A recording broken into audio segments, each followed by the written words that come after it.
Welcome to episode 4 of Elephant Diaries. My name is Siana Bangura and I'm a writer, blogger and journalist from London. And on May the 21st, I've got a book coming out called Elephant.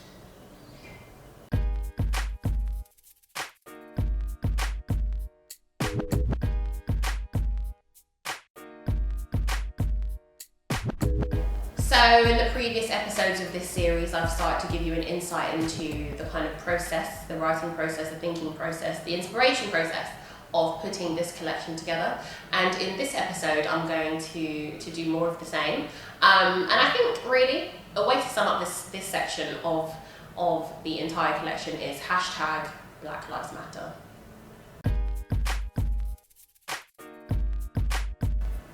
The first poem in this section is called Babylon.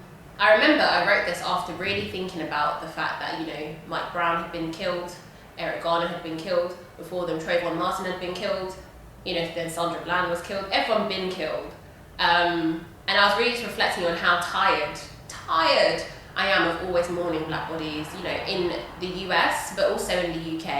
And I started just to feel like we're living in some kind of Babylon, and in this world where I'm kind of scared to raise my children. And this poem was really just a result of those feelings of anxiety. Black lives do matter. They matter to us. But I'm terrified to bring a black child into this modern day Babylon to be shot, raped, battered, broken, and slaughtered on the streets, and have their killer paid and endorsed to walk free, with no remorse and an arrogance exist. What kind of wicked life is this? And essentially I'm just asking questions and reflecting on a lot of sorrow. Basically, I think this entire section is definitely reflecting on kind of sorrow and that feeling of claustrophobia, feeling trapped by everything that's happening and not being able to get away from it, from videos and images constantly on social media to everything being in the news all the time, and to being in my head a lot as well, just reflecting on kind of this idea of a modern day Babylon. Particularly that section just talking about have the killers paid and endorsed to walk free. Well, there have been a lot of these crowdfund campaigns raising money for the killers of black children, and I thought that was pretty messed up. And so I'm just kind of thinking about that, reflecting on all of that. The next poem in this section is called 23 Gunshots. And it's a bit of an interesting one, really. I wrote this poem over quite a long period of time. And actually, I think I wanted to publish this collection when I was 23, and I was going to call it 23 Gunshots. And then that just didn't really happen in the end. But it's split into 23 sections, kind of really short stanzas, short poems in and of themselves, really, the kind of idea of gunshot bullets coming at you. And in some ways it kind of ties together the poems before it, and in other ways it doesn't really. It's perhaps more experimental in style, even in the way it's set out on the page, to the other poems in this collection. But I think it's again a reflection on kind of loss and also angst, teenage angst growing up. And kind of each stanza kind of tries to sum up that age or that number in different ways. For example, section 18 of 23 Gunshots goes like this. Welcome to adulthood, relentless and unforgiving. Forgiveness and sinning, they go hand in hand. Let only she without it cast the first stone. You're now legally allowed to make the mistakes you've already been making. So obviously that's about being 18, kind of finally being allowed to do the things you've probably already been doing. And the idea of teenage angst is definitely throughout this entire poem, this idea of kind of navigating the world and not necessarily being very successful at it, and this entire time carrying this metaphorical gun, quite dark, but carrying this kind of gun, this weapon that you could use at any time on yourself or on anybody. And even though it all sounds very heavy, it does kind of end on a seemingly positive note, I'd like to think. There's also a stanza which kind of reflects the beginning of this entire collection. So it kind of refers again to that stranger that we met in part one. And it says, "I made it without you, the stranger who left. I spent years at this grave, drawing pictures and writing poems about this fatherless face. But I've learnt it's your loss.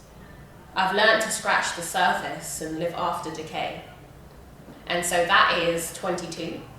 And it was when I was 22 that I had that encounter with my father.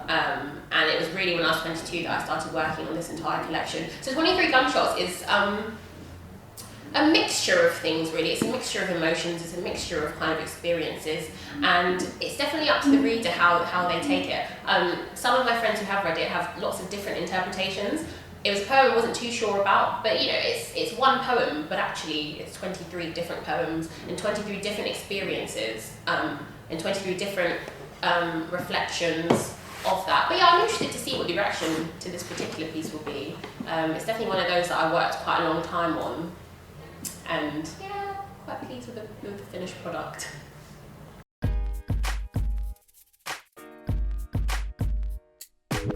Calm down.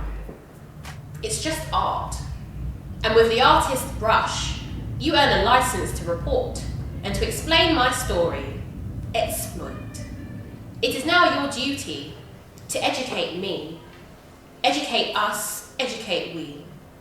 But not once did they ask we, or anyone like me, how we would feel about being reminded that these people put us in cages, took away our freedom, even though we were born free.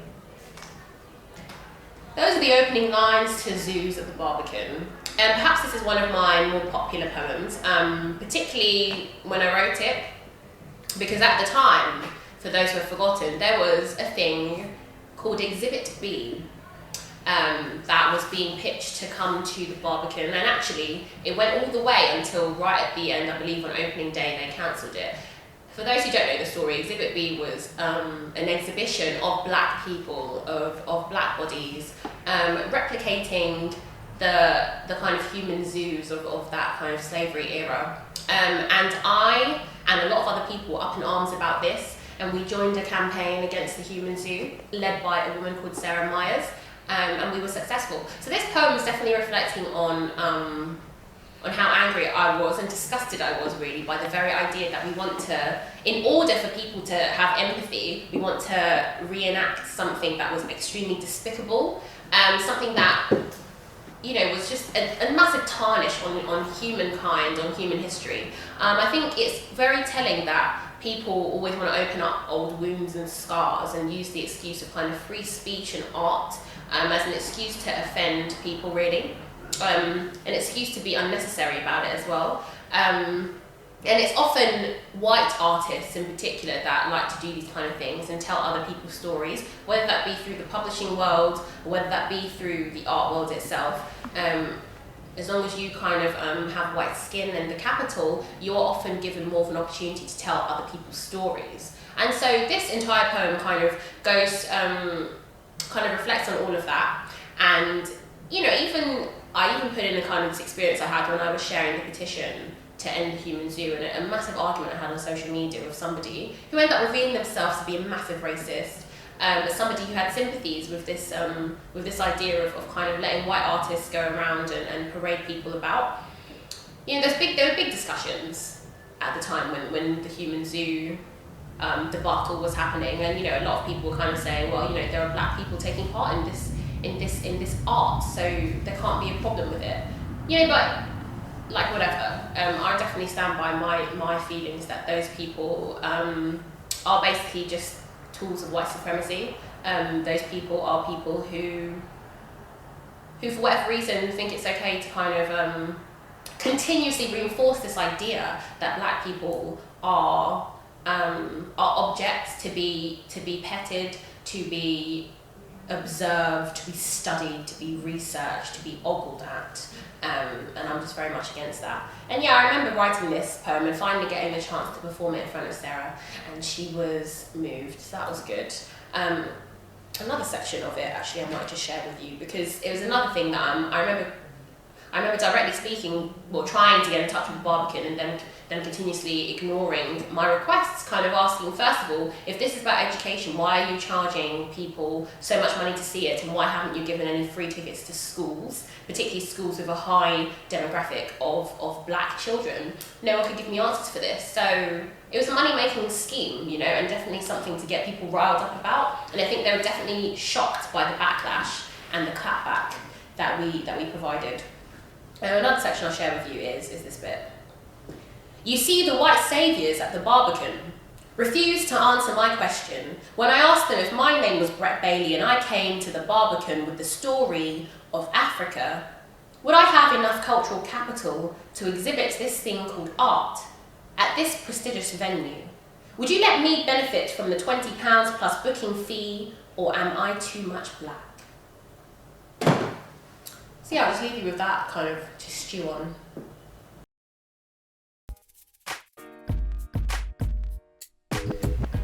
So in this section of Elephant, I also have a poem called You Can Call Me Black. And again, running with this theme of kind of, you know, Black Lives Matter, but also being othered and dehumanized, this poem is about me feeling like an alien, essentially, and, you know, throughout my life being told that I am not black enough, or I am this, I am that, being too black for some spaces, being too white, or being too much of a coconut for other spaces, and essentially being dehumanized to the point of not even having a name. And so if I'm not going to have a name, the least you can do is call me black. And if you're going to continuously recognise and only recognise my race, then I'm going to own it. And I think it's a bit of a clapback as well to this idea of you know, colour blindness in post-racial society. We're nowhere near a post-racial society. And colour blindness is also stupid because there's nothing wrong with recognising that people are different. The problem comes when you have a problem with that difference. As Audre Lorde says, and I've paraphrased really badly. And this poem in particular does contain a lot of explicit language, a lot of strong language, and I didn't really hold back. So here we go. Immigrant, thief, alien, other type of shit. Black, British, convoluted, hybrid, substitute, identity. English girl, what did you say? Sits uncomfortably on my tongue. Oyimbo, white girl, fake. She is no longer ours, you can keep her. Sierra Leonean, war, blood diamonds, Ebola. When last did you visit? African, dirty, emaciated, backwards, pity, shame. Child of the rising sun, person of colour, or just coloured to some. Brown, caramel, biscuit, Oreo, coconut, Milky Way. Tasty, edible type of shit. Of mixed heritage, but not mixed race, I'm black. Mongrel, fuck that. Londoner, southeast, the only thing that fits. Global citizen, child of the universe, if the cap will fit. Fucking, nigger, bitch, ratchet, twerk for me type of shit. It all starts to sound the same, incomplete. And as you refuse to use my name, this is all you need to know about me. Listen very carefully.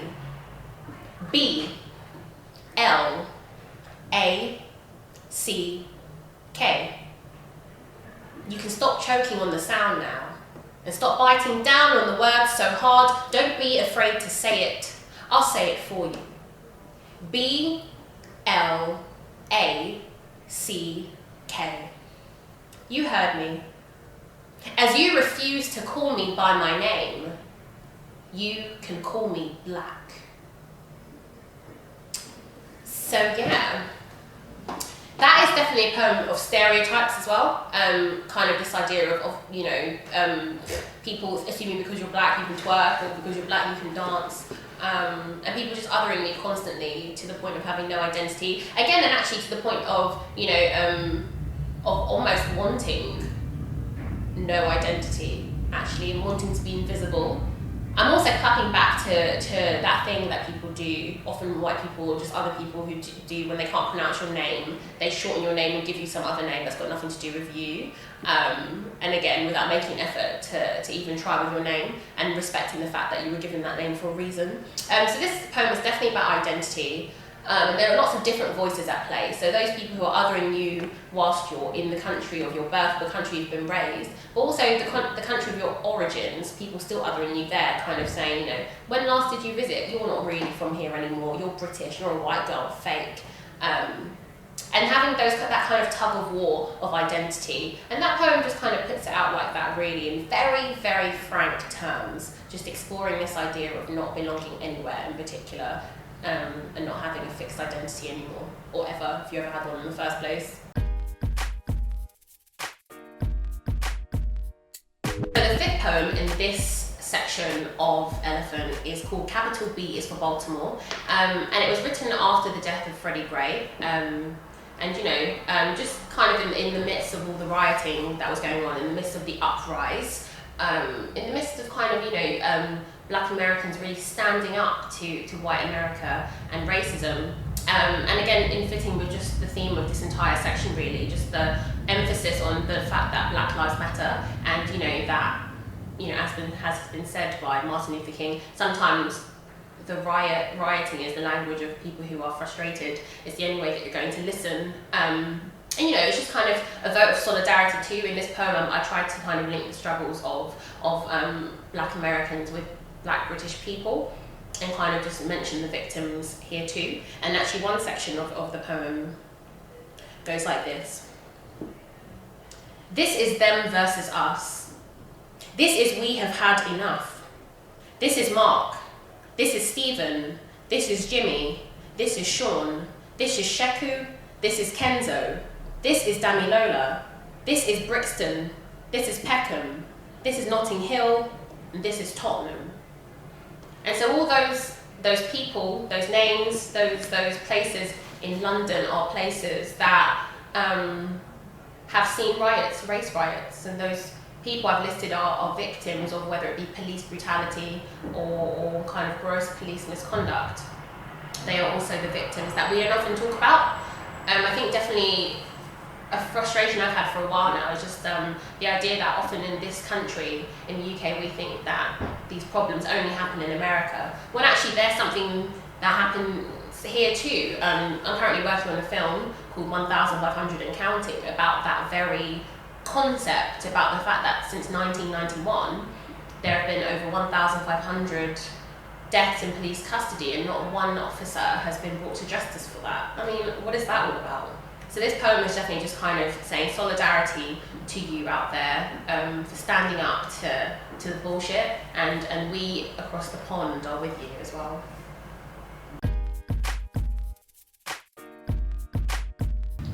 The psychosis is at 110%, looking to increase disproportionately at unfathomable increments.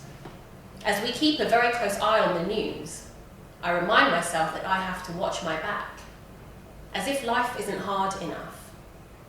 Anxiety levels are now at 96.5%, Houston, and I think we have a problem. I can't take it anymore. Father and brother are in the bathroom shaving their beards and all their facial hair. Mother has decided she can't wear her hijab anymore. Not today, not for a while. And we are all apologetic, even though it's not our fault. So that was a segment of my poem, Sweet Dreams and Beautiful Nightmares. Yes, harking back to the Beyonce song, definitely, but on a more serious note. This, actually, I wrote this poem after the Charlie Hebdo attacks in France. I'm a journalist, and I was in my newsroom at the time, really, and yeah, there was chaos, essentially. People were frightened, and watching the news, there was just a lot of scaremongering and things like that, and I was definitely one of the people who was scared as well. And I kind of wrote this at that time. I wanted to write an article kind of soon after, but I just couldn't find the words. So I remember reading a lot of think pieces on what happened at Charlie Hebdo, and really my only response came out in the form of this poem. And in those lines alone, really, I suppose I tried to put myself in the position of a Muslim, and from reading a lot of kind of think pieces from Muslims and talking to my Muslim friends and people like that, and just kind of hearing what they had to say. I spoke to my friend in Paris as well, and she was kind of saying, the psychosis is very high, and people are scared, people are anxious, people are fearing for their lives, essentially. There's a lot of anxiety, and I just wanted to kind of capture that. And even the tone of the first bit of the poem is quite clinical, because I actually did feel that, a lot of the kind of news stories were either hyped in hysteria or just very clinical, kind of, again, othering Muslims and othering kind of Muslim women and Muslim men, and kind of just putting them all under one umbrella. And I remember after the attacks in Sydney, I remember hearing a story about an Australian woman who was basically just kind of walking with a Muslim woman who was really scared and wanted to take off her hijab so she, wouldn't kind of bring any more attention to herself. And the story said that the Australian woman stood with her, and whether that's true or not, I liked the image of that kind of standing with our brothers and sisters at such a difficult time. And so that's what I was referring to here. There's just been lots of stories about people shaving off their beards or changing the way they dress to remove themselves from a stereotype, which I think is really sad. But it's what's happening right now, really. People are saying that Islamophobia is the new racism, which is silly as well, because Islamophobia is a type of racism, but it almost kind of separates people who are, it kind of sort of discounts for people who are both Muslim and black, and the kind of multiple oppression that comes in that kind of experience as well. And this poem was just a reflection on how I felt at that time, and also an exercise in empathy as well.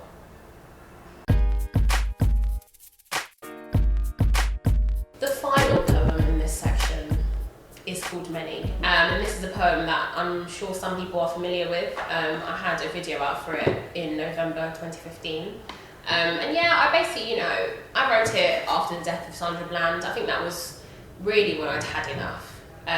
Just before that, there'd been the pictures of the Syrian child washed ashore dead, and people were sharing that and sharing the picture of Sandra Bland, the picture where it was her prison mugshot, and she may have been alive or may not have been alive, and it was just so much trauma for me. It was too much, and I just didn't know what to do, and so I just retreated and sought some kind of comfort in writing. And Many just kind of came out. It's really a series of questions, just asking people if they're finally tired now, Don't you get tired of explaining your humanity, of counting the dead, of mourning black bodies? Don't you get tired of marching, of holding visuals, of coining hashtags, tired of crying? I remember on Facebook, after the death of the Kenyan students, I was asked to attend a visual for them.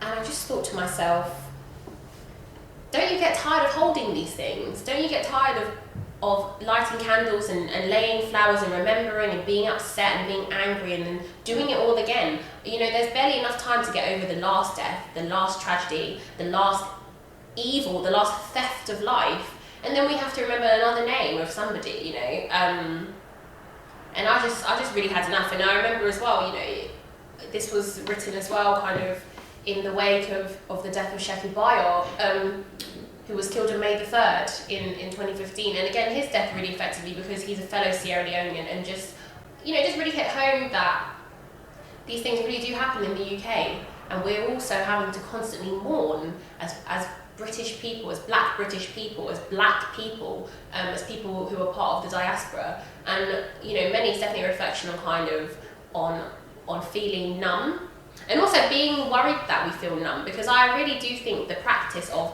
constantly showing videos of black and brown bodies being brutalised and manhandled is disturbing. But people do it all the time. Pictures of dead people, that shouldn't be something we ever get used to, and yet it is. Often on my timeline, on my Facebook, on my Twitter, on my Instagram, there are pictures of black and brown people, of black people in their lowest point, and I think that just really upset me. And I just wrote this poem kind of asking us to really reflect and see, is that what it takes to make us feel? Is that what it takes to make us give a shit? And I think it shouldn't take that. I think you should ask yourself what kind of person you are if it takes that for you to start to feel empathy. And I remember seeing those arguments around all the time. Yeah, it's really important we show the pictures of this child on the shore. It's going to, really shock people into action. No one should have to be shocked into action like that. And even then, when you're shocked for a bit and then you move on with life. And many, again, it's just kind of a lot of kind of pent-up frustration and anger and questioning and disillusionment. And I put that all together in a poem. And I just kind of put those questions out there for you to answer and ask yourself and really investigate what's going on in your head and where you are at really in this struggle. So that brings us to the end of another episode of Elephant Diaries. Thank you very much for watching episode 4. That was indeed just a reflection of kind of the Black Lives Matter movement as I have experienced it myself and just feeling claustrophobic with everything like that. But yeah, we've got more coming up, so stay tuned. But until then, see you later.